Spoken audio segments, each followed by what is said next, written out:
Bonjour téléspectateurs de Business 24 Africa, merci de suivre votre émission Business Matin.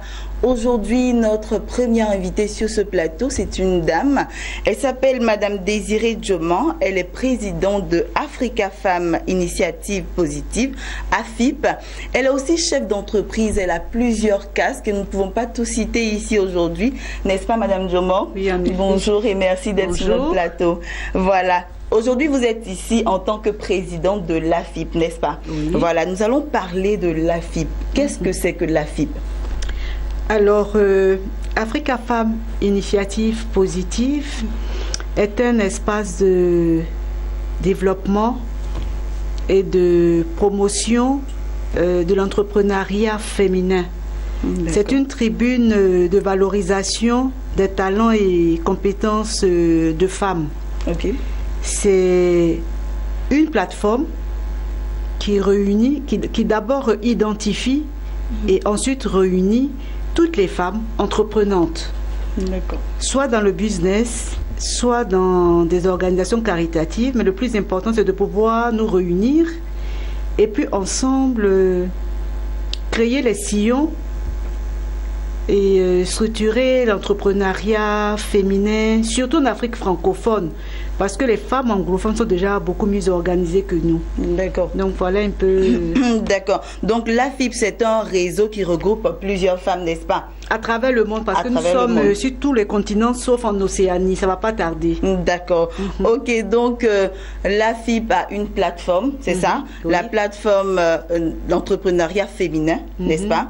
Voilà. Et nous allons parler de cette plateforme-là. Qu'est-ce que c'est que cette plateforme? Expliquez-nous aussi cette plateforme. Alors, la plateforme d'entrepreneuriat féminin, c'est l'angle dans lequel nous avons choisi pour nous rapprocher de la population féminine. D'accord. Et cette plateforme d'entrepreneuriat a toutes les préoccupations des femmes. D'accord. Nous avons, au niveau de cette plateforme, nous avons l'université de leadership féminin qui a deux composantes. La première composante qui est l'université du business, qui initie des rencontres mensuelles et qui s'adresse à des femmes qui savent lire et écrire, qui ont soit un business, soit qui s'apprêtent à en créer, soit qui sont à la recherche de quelque chose dans le secteur du privé. Et puis nous avons l'école des femmes. Pour celles qui n'ont pas été scolarisées, mais qui réussissent très bien dans le secteur dit informel. Nous avons beaucoup à apprendre de ces femmes-là. Donc nous avons identifié les forces et les faiblesses. Et à partir des faiblesses, nous allons leur proposer un programme de renforcement de capacité. Nous avons également l'université de la femme. Alors ça, c'était une de nos idées parce que à travers cette université de la femme, tous les partenaires institutions nationales et internationales qui ont des projets, qui ont des informations sur les femmes, viendront s'adresser à ces femmes-là en Côte d'Ivoire pour leur proposer les services, tout ce qui est nécessaire pour leur propre épanouissement, pour leur propre information. C'est important de connaître ses droits si on veut évoluer dans l'entrepreneuriat féminin. C'est ça. Et puis enfin, nous avons la tribune de la femme manager qui va mettre de la lumière sur une femme qui a réussi dans un secteur bien particulier et qui vient raconter sa success story à ses sœurs. Eh ben, on va beaucoup en apprendre d'elle, savoir qu'est-ce qui a été les clés du succès pour que d'autres personnes qui sont dans la salle puissent suivre le même exemple. Puis on a besoin de modèles. C'est ça. On a vraiment besoin de modèles. D'accord, j'allais vous demander votre plateforme, qu'est-ce qui la caractérise, parce que vous savez, et nous savons tous qu'il y a plusieurs plateformes qui s'occupent de la promotion de la femme, mais vous avez bien défini vos caractéristiques et j'ai bien compris. Mais quand vous parliez, j'ai entendu plutôt Université de la femme. Est-ce que ça touche particulièrement votre plateforme des femmes qui sont seulement lettrées? Non, nous touchons, nous adressons aux femmes de tous les milieux, qu'elles soient intellectuelles ou non scolarisées, parce que l'information qui s'adresse aux femmes n'a pas besoin d'identité spécifique. Quand il y a une information pour les femmes, il faut qu'elle soit sûre, donc qu'elle soit en milieu rural, qu'elle soit dans le secteur informel, qu'elle soit salariée ou qu'elle soit simplement femme au foyer, elles sont toutes invitées à participer à cette rencontre mensuelle pour savoir qu'est-ce qui se fait en matière de femmes. C'est très important. Alors, ce qui fait le succès de notre réseau, c'est que nous ne parlons pas de leadership, parce que le leadership, c'est un peu une conséquence de l'autonomisation de la femme. À travers les 3 rencontres mensuelles, nous proposons des outils, des instruments pour que la femme sorte de la pauvreté. D'accord. Parfois, on est salarié, on voudrait améliorer, avoir des ressources additionnelles. Alors, on peut créer sa petite structure, mais comment s'y prendre? On ne sait toujours pas comment, on ne sait pas avec quelle structure s'adresser, on ne sait pas à quelle porte frapper. Là, maintenant, il y a quelque chose qui existe, quel que soit ce que vous voulez. D'accord. Vous venez à notre réseau et puis on vous assiste, on vous accompagne. Et nous avons un programme national de la Maison de la Femme qui propose les activités de notre plateforme au sein de cette structure-là. Donc, on va avoir des actions de proximité. Nous allons vers les femmes, qui n'ont pas seulement que des femmes d'Abidjan, mais dans toutes les communes de Côte d'Ivoire, avec les élus locaux et les leaders des régions qui sont sensibles à l'autonomisation de la femme, à la problématique de l'entrepreneuriat féminin. Ils vont nous aider à ouvrir ces maisons. Et je pense que c'est un pari que nous allons gagner, parce que les femmes accompagnent toujours les hommes au moment des élections. Nous encourageons même les femmes à se soumettre à ce genre de suffrage, mais en entendant que nous formons les femmes pour qu'elles soient plus déterminées. Je pense que c'est quelque chose que les élus ne peuvent pas refuser aux femmes qui vont battre des mains ou les suivre dans leur campagne. Donc, en 2 campagnes, on demande aux élus d'équiper ces maisons-là d'un dispositif qui permette à la femme de gagner en confiance, en connaissance, en formation, pour qu'elle soit beaucoup plus à l'aise. D'accord. D'accord. Et j'espère que les femmes seront entre de bonnes mains dans votre structure et dans cette plateforme-là. Mais on va parler d'organisation. Vous avez parlé de rencontres, justement. Vous organisez du 25 au 26 janvier prochain le lancement officiel de votre plateforme. En effet. Et qu'est-ce qui va marquer vraiment cette cérémonie-là? Alors, c'est 2 journées d'inauguration des activités de la plateforme dont je viens de parler, parce que nous avons l'université du leadership féminin, l'université de la femme, la tribune de la femme manager, mais nous avons aussi des activités de réseautage comme entre elles. Ce sont des rencontres où les femmes se retrouvent pour parler de leurs soucis, et nous essayons de voir parmi les femmes adhérentes qui peut apporter la réponse, ou bien combien de manière collective on peut apporter des solutions aux préoccupations énoncées par les femmes au cours des rencontres. Nous avons également des soirées dites d'intégration où les nouvelles et les anciennes font connaissance, et puis en échangeant les carnets d'adresses, parfois au cours de ce dîner-là, on se rend bien vite compte que soit on est dans le même secteur, soit on connaît quelqu'un qui peut nous aider. Et puis nous avons des activités économiques et sociales. C'est bien de faire la promotion de l'entrepreneuriat, mais nous avons décidé, nous au niveau du Africa Femmes Initiative Positive, de trouver des ressources et les mettre à la disposition des femmes. Nous avons la tontine Nyeré, où par groupe de 10 femmes, vous vous mettez ensemble pour mobiliser les ressources nécessaires à l'une d'entre elles qui en a besoin immédiatement. Nous avons Afip Invest. Ce sont des mini-banques en griffe. Ce sont des femmes du réseau qui mettent de l'argent à disposition du réseau. Et on les prête à celles qui en ont vraiment besoin. D'accord. Et puis maintenant, quand c'est un peu plus important, on essaie de préparer des dossiers et les soumettre aux banques. Donc déjà, dans votre plateforme, vous aidez les femmes à financer peut-être leurs activités à un bas niveau. Oui, on arrive à mobiliser des ressources pour les mettre à la disposition de celles qui en ont besoin. Donc tout le monde joue le jeu. Voilà. D'accord. Ok, cette cérémonie aura... Donc voilà. Donc on va présenter toutes nos activités.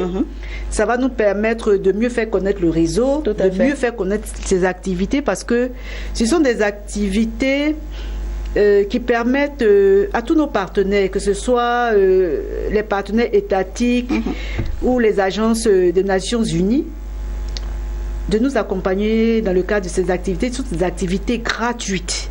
Tout ce que nous demandons, que les femmes se rendent disponibles pour arriver sur l'un de nos espaces pour leur bien-être. D'accord, ça c'est à préciser, c'est gratuit. C'est gratuit. D'accord, c'est bien compris, madame. Et nous, pour cette cérémonie-là, vous avez choisi un thème particulier. Vous avez choisi le thème qui est « Femmes au cœur de l'émergence et de l'économie numérique ». La femme au cœur de l'émergence et de l'économie numérique, c'est cela. Pourquoi avoir choisi ce thème?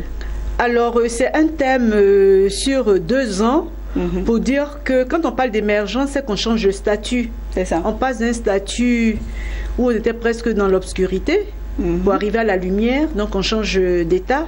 Et il se trouve qu'aujourd'hui, le numérique est devenu un langage universel.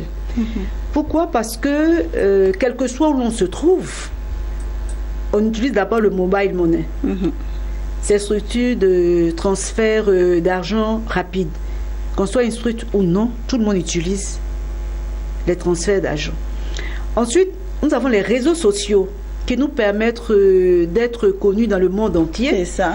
Et nous avons toutes les formations qui peuvent se faire aussi par le biais d'Internet. Donc nous sommes obligés de nous réapproprier tous ces avantages du numérique pour que les femmes consolident leurs activités, pour que les femmes puissent faire appel à d'autres compétences, pour que les femmes soient plus à l'aise dans leur activité, parce qu'on ne peut pas vivre en marge du numérique. Tout à fait. Donc pendant 2 ans, ça sera vraiment le thème que nous allons conduire pour que les femmes adhèrent à ce processus du numérique. D'accord. Et on a dit que cette cérémonie va se tenir du 26 du 25 janvier au 26 janvier, d'accord. Et toutes les femmes sont attendues. Toutes les femmes. Ça va se passer où, à quelle heure? Alors, ça se passe à Abidjan, en Côte d'Ivoire, de 9h à 17h pour la première journée. D'accord. Et de 9h à 13h pour la seconde journée. Et ce sera à l'amphithéâtre de CRAE UMOA au Plateau. D'accord. Donc nous invitons toutes les femmes, quelle que soit la couche sociale, la salariée, la future chef d'entreprise, la chef d'entreprise, celles qui sont dans les marchés, celles qui sont dans le secteur informel. Venez communier avec nous parce que tout ce que nous proposons, c'est pour vous. D'accord. Donc venez massivement participer à ces 2 journées.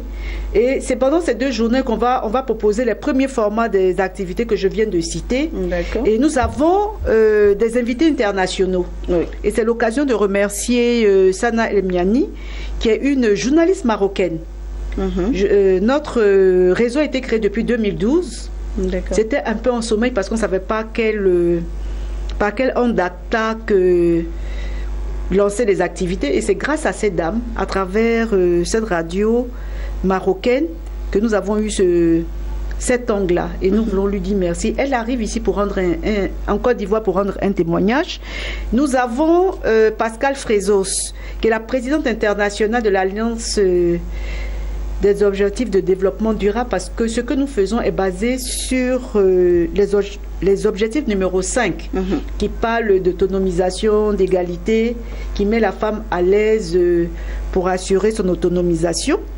Et nous avons monsieur Patrice Robineau, ancien fonctionnaire des Nations Unies qui nous suivait même quand il était encore à l'ONU, et Christine Bruno-Jouan, qui est la présidente de Femmes de Demain, qui est notre partenaire. Donc justement, Ce lancement est placé sous le parrainage de Christine Jouan-Bruno, la présidente de Femmes de Demain, et sous la présidente effective de Madame Mariam Dao Gabala, qui n'est plus à présenter, qui est la directrice générale de MDG Consulting et la présidente de Solidaridad. Elle est également la présidente de la coalition des femmes leaders. Tout à fait. Voilà. Et votre siège est en Côte d'Ivoire, n'est-ce pas? Oui. Situé où exactement? Alors, nous sommes en Côte d'Ivoire, plus précisément à Abidjan, dans la commune de Cocody, au quartier de la Riviera Palmeraie, rue Rose-Marie Guiraud. Et nous avons notre enseigne là pour toutes les personnes qui veulent nous rencontrer. Vous avez un contact? Oui, alors c'est le plus 225 49 82 81 20. D'accord. Et là, on peut vous joindre facilement pour toutes les femmes qui voudront participer à cette cérémonie. Là, vous faites partie de ce réseau. Voilà, Madame Désirée Djoman, vous allez regarder la caméra et puis vous allez lancer un appel à toutes les femmes qui nous regardent. Alors, chères sœurs, chers amis, chères mamans, aujourd'hui, nous avons une plateforme d'entrepreneuriat féminin pour vous. Et cette plateforme, c'est vrai, sera lancée à partir d'Abidjan, mais la plateforme va se rapprocher de vous, pour vous qui êtes en Côte d'Ivoire, à travers le programme national de la Maison de la Femme. Cette Maison de la Femme, c'est d'abord un centre de ressources, une médiathèque, un centre digital pour le numérique, parce que sans le numérique, aujourd'hui, vous ne pouvez pas avancer.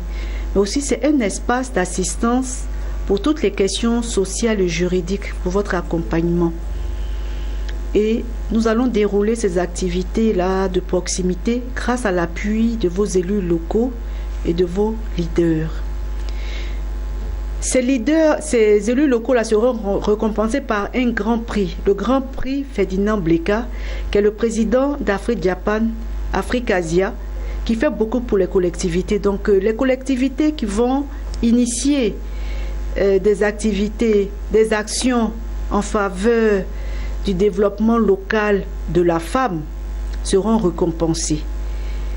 Et vraiment, je vous prie, tout ce qu'on vous demande, c'est de vous rendre disponible pour participer soit à l'université du business, soit à l'école de la femme, soit à l'université de la femme, soit à la tribune de la femme manager, pour vous imprégner des réalités de l'entrepreneuriat féminin, mais aussi de toutes les questions de droit de la femme, parce qu'aujourd'hui, nous devons refuser d'être ignorantes. Ce sont des formations qui sont gratuites. Ce n'est pas payant. Nous allons demander à des partenaires de pouvoir prendre en charge toutes les personnes ressources qui vont venir renforcer nos capacités. Tout ce que nous vous demandons, c'est d'être toujours présent, toujours disponible, parce que ne comptons pas toujours sur notre beauté, ne comptons pas sur les hommes qui nous dépannent de temps en temps. Aujourd'hui, nous prenons en main notre destin. Soyez les propres actrices de votre destin. Donc nous vous invitons à venir communier avec nous. Voilà, merci Madame Djoman Désirée, voilà pour cet appel-là. Merci, on espère que les femmes seront très nombreuses à cette cérémonie et nous vous disons vraiment bon vent pour cette cérémonie-là. Voilà. Chers téléspectateurs, c'était Madame Djoman qui est présidente de l'Africa Femmes Initiative Positive. Elle est venue lancer un appel pour la cérémonie qui aura lieu du 25 au 26 janvier à Abidjan, CRAE. Et ça sera une occasion pour toutes les femmes de connaître ce réseau-là et d'y participer. Voilà, je vous dis merci d'avoir d'être passé sur notre plateau, Madame Djoman. Merci beaucoup et je vous dis à très bientôt pour une prochaine émission, pourquoi pas. Oui, pourquoi pas. Voilà, chers téléspectateurs, je vous retrouve tout à l'heure avec Monsieur Lodamas pour le point des marchés financiers.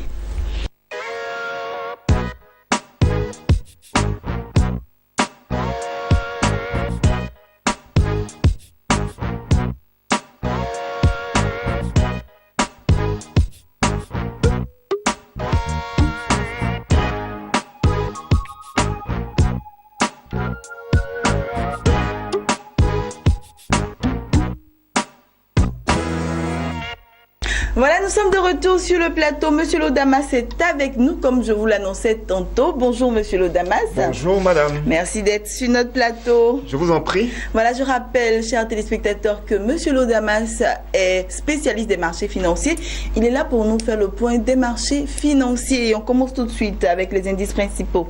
D'accord. Au niveau des indices principaux, il faut retenir que le BRVM10 est passé de 249,93 à 251,92 points, soit une hausse hebdomadaire de 0,80%.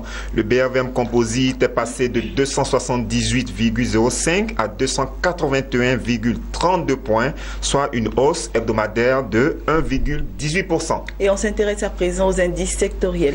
D'accord, donc parlant des indices sectoriels, il faut noter que le BRVM Industrie a progressé de 0,83%, le BRVM Service Public a évolué de 1,04%, le BRVM Finance s'est amélioré de 1,59%, le BRVM Transport a progressé de 6,13%, le BRVM Agriculture a chuté de 3,96%, le BRVM Distribution a enregistré une hausse hebdomadaire de 1,12% et le BRVM haut secteur a trébuché de 5,71%. Voilà, parlez-nous, Monsieur Lodamas, des plus fortes hausses et des plus fortes baisses. Oui, parlant de plus fortes hausses, nous avons constaté que le titre Crown CM Côte d'Ivoire a terminé à 48 805 francs CFA, soit une hausse hebdomadaire de 43,54%. La valeur Vivo Énergie est passée de 2800 à 3100 francs CFA, soit une progression hebdomadaire de 10,71%. Et le titre BOA Mali est passé de 40 000 à 44 075 francs CFA, soit une hausse hebdomadaire de 10,19%. On enchaîne avec la plus forte baisse en même temps. Tout à fait. Ok. Donc, parlant de baisse, la plus forte chute a été notée sur le titre Palmsi Côte d'Ivoire, qui a terminé à 11 550 francs CFA, soit une chute hebdomadaire de 10,81%. Le titre Nestlé a achevé sa course en affichant une cotation de 54 485 francs CFA, soit une baisse hebdomadaire de 9,19%. On termine avec la valeur Safka Côte d'Ivoire qui est passé de 23 000 à 21 275 francs CFA, soit une baisse hebdomadaire de 7,50%. D'accord. Quelles sont les valeurs à surveiller cette semaine? Alors, la première valeur que nous pouvons mentionner, c'est le titre Crown CM Côte d'Ivoire, qui est une entreprise ivoirienne et qui évolue dans tout ce qui est emballage métallique. D'accord? Donc, en termes de performance hebdomadaire, nous rappelons que ce titre est passé de 34 000 à 48 805 francs CFA, soit une hausse hebdomadaire de 43,54%.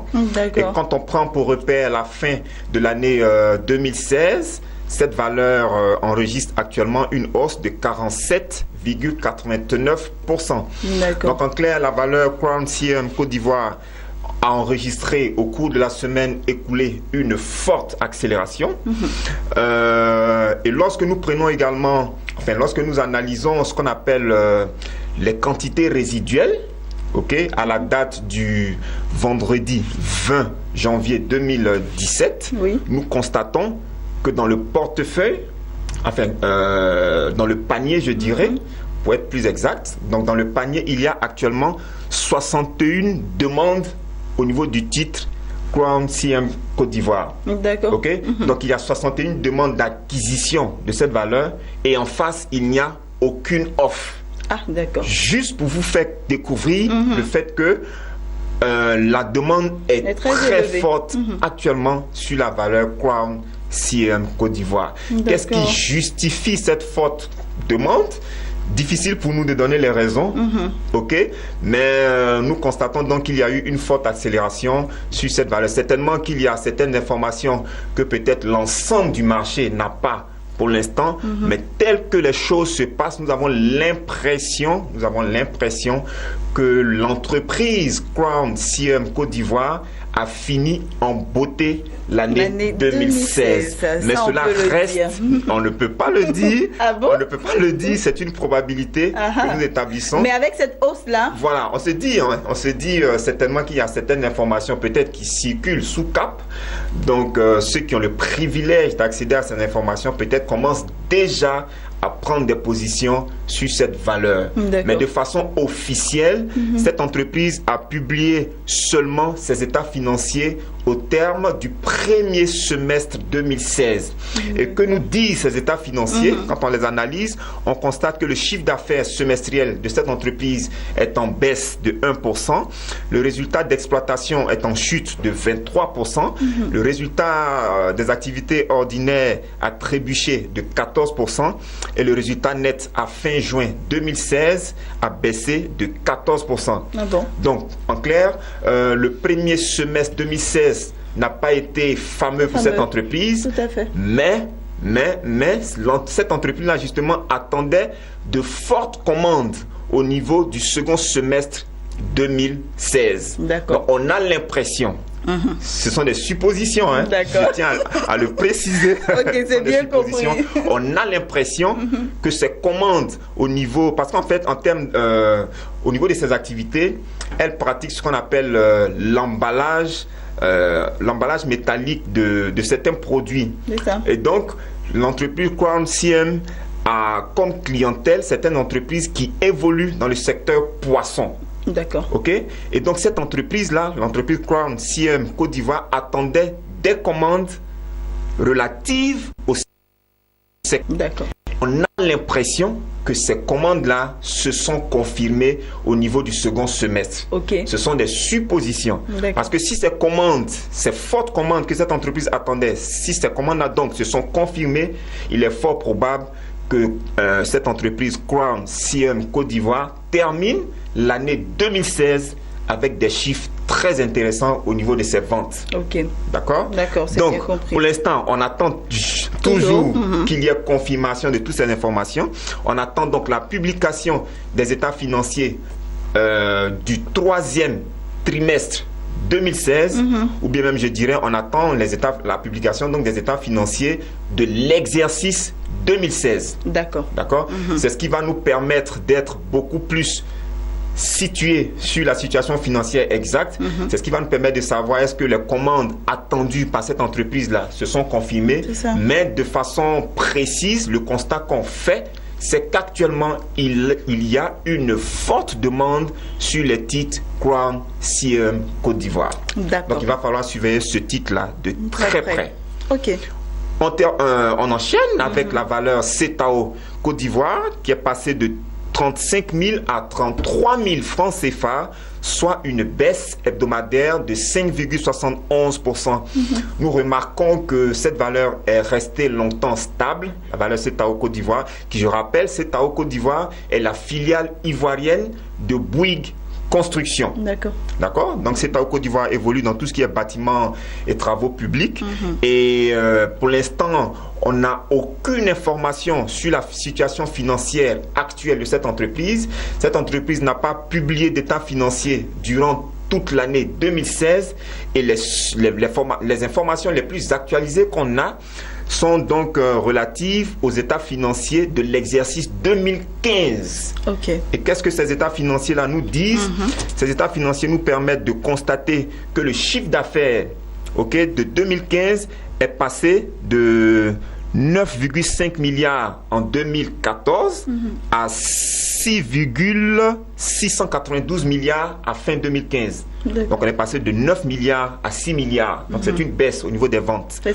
Ensuite, au niveau du résultat d'exploitation, on est passé de 2,4 milliards en 2014 à seulement 479 millions en 2015.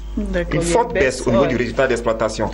Au niveau du résultat net, c'est-à-dire au niveau du bénéfice, on était à 2,1 milliards à fin 2014 et à fin 2015, l'entreprise CETAO Côte d'Ivoire a affiché un bénéfice de 340 millions de francs CFA.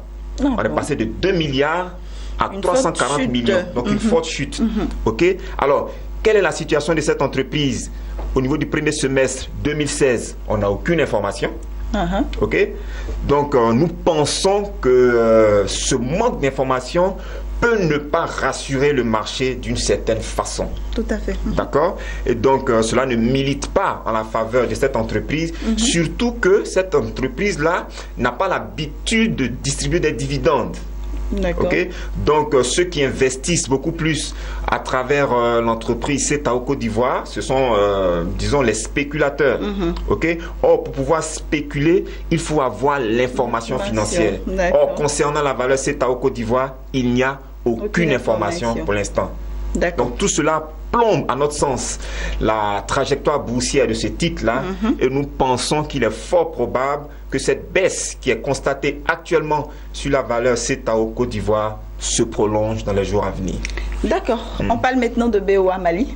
Ok, on enchaîne avec BOA Mali.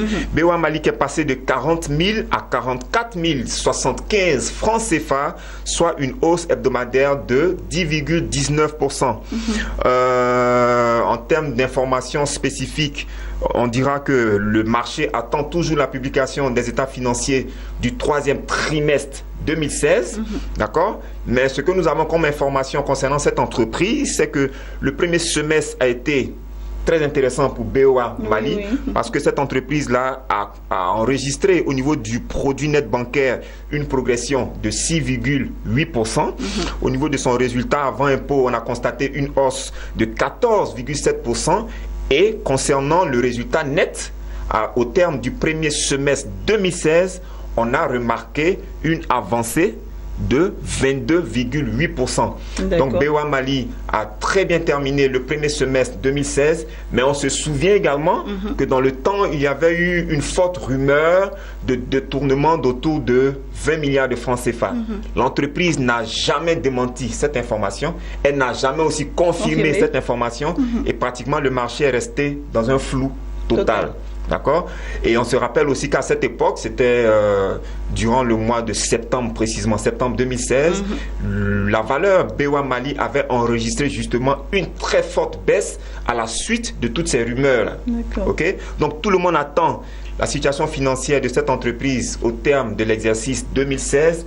Apparemment, le fait, je vais dire, l'influence négative que cette rumeur avait eue sur la trajectoire boursière de ce titre-là, cette vague-là a été amortie, a été prise en compte par le marché, et à l'entame de 2017, on constate que BOA Mali est en train de repartir à la hausse progressivement. D'accord? Donc nous ne serons pas étonnés que dans les jours qui viennent, BOA Mali confirme encore le mouvement de hausse que nous avons constaté cette semaine, durant la semaine écoulée. D'accord, merci M. Lodamas, et on poursuit avec le marché international. D'accord, donc au niveau des marchés internationaux, il faut retenir que l'or a terminé la semaine en affichant une cotation de 1207,03 $ l'once, soit une hausse hebdomadaire de 0,89%. Le pétrole Brent a terminé sa course en brandissant une cotation de 55,46 $ le baril, soit une baisse hebdomadaire de 0,16%. Et le pétrole WTI a coté une valeur de 53,32 $ le baril, soit une progression hebdomadaire de 1,58%. Voilà, M. Lodamas, comme d'habitude, et avant de vous laisser partir, un conseil aux téléspectateurs. Alors, le seul conseil qu'on peut donner aujourd'hui, c'est on va attirer l'attention des téléspectateurs sur ce qui se passe actuellement aux États-Unis. M. Donald Trump vient de prêter serment. Il est donc le tout nouveau président des États-Unis. Il vient donc à la tête de cet État-là, enfin à la tête de ce pays-là, avec une nouvelle vision. Okay? On le sent beaucoup plus protectionniste. Donald Trump veut réellement défendre les intérêts des Américains. Il veut privilégier les intérêts des Américains. Et donc, nous sentons qu'il y aura beaucoup de changements au niveau de la politique économique, de la politique commerciale des États-Unis. Okay? Et un tel bouleversement peut avoir des impacts sur le dollar, sur également certaines matières premières comme le pétrole. Okay? Donc, nous nous trouvons dans un nouveau contexte économique qu'il va falloir prendre en compte si vous êtes des investisseurs. Au niveau des marchés financiers, on l'a déjà expérimenté. Lorsque M. Trump déclare quelque chose, cela a un impact immédiat sur les marchés financiers. Maintenant qu'il a pris fonction officiellement, va-t-il s'assagir? On ne sait pas. Quelle déclaration M. Trump va faire dans les jours qui viennent? On ne sait pas. Mais nous encourageons juste les investisseurs à prêter attention à ce nouvel homme fort, qui va, j'ai envie de dire, prendre les rênes au niveau du bureau ovale, au niveau des États-Unis. Qui a pris les rênes. Qui a pris les rênes même, je dirais. Voilà. Ce que vous dites, c'est vraiment juste. Qui a pris les rênes et qui va maintenant déployer sa politique. C'est cela. D'accord? Alors, il va falloir faire très attention, il va falloir comprendre ce que M. Trump veut faire, il va falloir le suivre pas à pas, le suivre méticuleusement, parce que ces déclarations auront probablement des impacts, des effets immédiats sur les marchés financiers. C'est sûr. Tous les financiers le savent, toutes les places financières s'attendent à cela. Il est important que ceux qui investissent à la BRVM ne négligent pas la politique économique américaine, qu'ils la prennent en compte, qu'ils cherchent à la comprendre, parce que cette politique-là peut avoir des impacts sur le dollar, sur le pétrole, et cela peut aussi avoir des effets sur les cotations de la BRVM, notamment les valeurs pétrolières, les valeurs agricoles et bien d'autres valeurs. C'est le conseil vraiment fondamental que nous souhaitons transmettre à tous les téléspectateurs aujourd'hui. D'accord, c'est bien noté. Donc tous les téléspectateurs, tous les investisseurs, ayez les yeux fixés vers les États-Unis. C'est important. D'accord. Merci Monsieur Lodamas d'être passé sur notre plateau. Merci pour toutes ces informations-là. Merci. Et je vous dis à très bientôt pour une autre émission. Merci madame. Voilà, chers téléspectateurs, merci de nous avoir suivis. À très bientôt pour une autre émission avec Monsieur Lodamas pour plus d'informations concernant la bourse régionale des valeurs mobilières et concernant vos investissements. Merci de nous avoir suivis. À très bientôt sur Business 24 Africa.